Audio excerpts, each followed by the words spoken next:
یا رسول اللہ انظر حالنا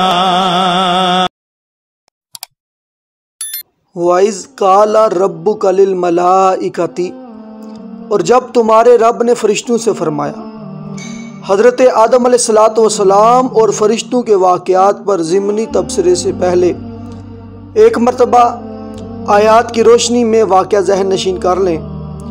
واقعے کا خلاصہ کچھ یوں ہے کہ اللہ تعالیٰ نے حضرت آدم علیہ السلام کی تخلیق سے پہلے فرشتوں سے فرمایا کہ میں زمین میں ایک خلیفہ بنانے والا ہوں۔ اس پر فرشتوں نے عرض کی، اے اللہ عز و جل، کیا تو زمین میں اس کو نائب بنائے گا جو اس میں فساد پھیلائے گا اور خون بہائے گا، حالانکہ ہم ہر وقت تیری تسبیح و تحمید کرتے ہیں، یعنی تیری خلافت کے مستحق تو ہم ہیں۔ اللہ تعالیٰ نے فرمایا، جو مجھے معلوم ہے وہ تمہیں معلوم نہیں۔ پھر اللہ تعالیٰ نے حضرت آدم علیہ السلام کی تخلیق کے بعد انہیں تمام چیزوں کے نام سکھا دیے، اور پھر ان چیزوں کو فرشتوں کے سامنے پیش کر کے فرمایا کہ اگر تم اس بات میں سچے ہو کہ تم ہی خلافت کے مستحق ہو تو ان چیزوں کے نام بتاؤ۔ فرشتوں نے سن کر عرض کی، اے اللہ عز و جل، ہمیں تو صرف اتنا علم ہے جتنا تو نے ہمیں سکھا دیا، ساری علم و حکمت تو تیرے پاس ہے۔ پھر اللہ تعالیٰ نے حضرت آدم علیہ السلام سے فرمایا، اے آدم، تم انہیں ان تمام اشیاء کے نام بتا دو۔ جب حضرت آدم علیہ السلام نے انہیں ان اشیاء کے نام بتا دیے تو اللہ تعالیٰ نے فرمایا، اے فرشتو، کیا میں نے تمہیں نہ کہا تھا کہ میں آسمانوں اور زمین کی تمام چھپی چیزیں جانتا ہوں، اور میں تمہاری ظاہر و باطن پوشیدہ باتوں کو جانتا ہوں۔ آگے فرمایا، انی جاعل فی الارض خلیفہ، میں زمین میں اپنا نائب بنانے والا ہوں۔ خلیفہ اسے کہتے ہیں جو احکامات جاری کرنے اور دیگر اختیارات میں اصل کا نائب ہوتا ہے۔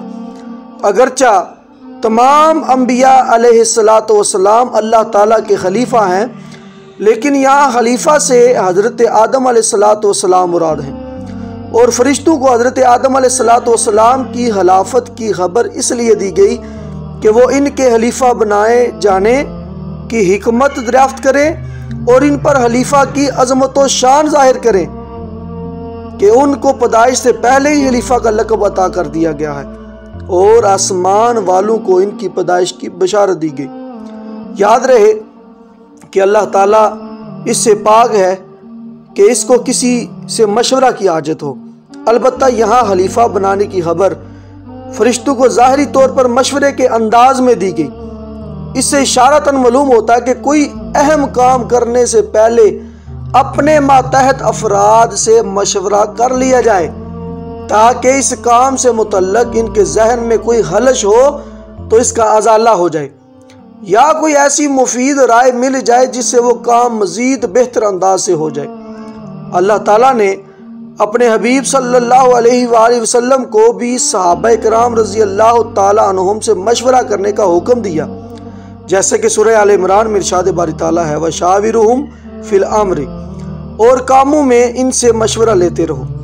اور انصار صحابہ رضی اللہ تعالیٰ عنہم کا وصف بیان کرتے ہوئے ارشاد فرمایا، وَأَمْرُهُمْ شُورَى بَيْنَهُمْ، اور ان کا کام ان کے باہمی مشورے سے ہوتا ہے۔ حضرت انس بن مالک رضی اللہ تعالیٰ عنہ روایت کرتے ہیں، نبی اکرم صلی اللہ علیہ وآلہ وسلم نے ارشاد فرمایا، جس نے استخارہ کیا وہ نامراد نہیں ہوگا، اور جس نے مشورہ کیا وہ نادم نہیں ہوگا، اور جس نے میانہ روی کی وہ کنگال نہیں ہوگا۔ اَتَجْعَلُ فِيهَا مَن يُفْسِدُ فِيهَا، کیا تو زمین میں اسے نائب بنائے گا جو اس میں فساد پھیلائے گا؟ اس کلام سے فرشتوں کا مقصد اعتراض کرنا نہ تھا، بلکہ اس سے اپنے تعجب کا اظہار اور خلیفہ بنانے کی حکمت دریافت کرنا تھا، اور انسانوں کی طرف فساد پھیلانے کی جو انہوں نے نسبت کی تو اس فساد کا علم انہیں جو ہے یا تو صراحت کے ساتھ اللہ تعالیٰ کی طرف سے دیا گیا تھا، یا انہوں نے لوح محفوظ سے پڑھا تھا، یا انہوں نے جنات پر قیاس کیا تھا، کیونکہ وہ زمین پر آباد تھے اور وہاں فساد کرتے تھے۔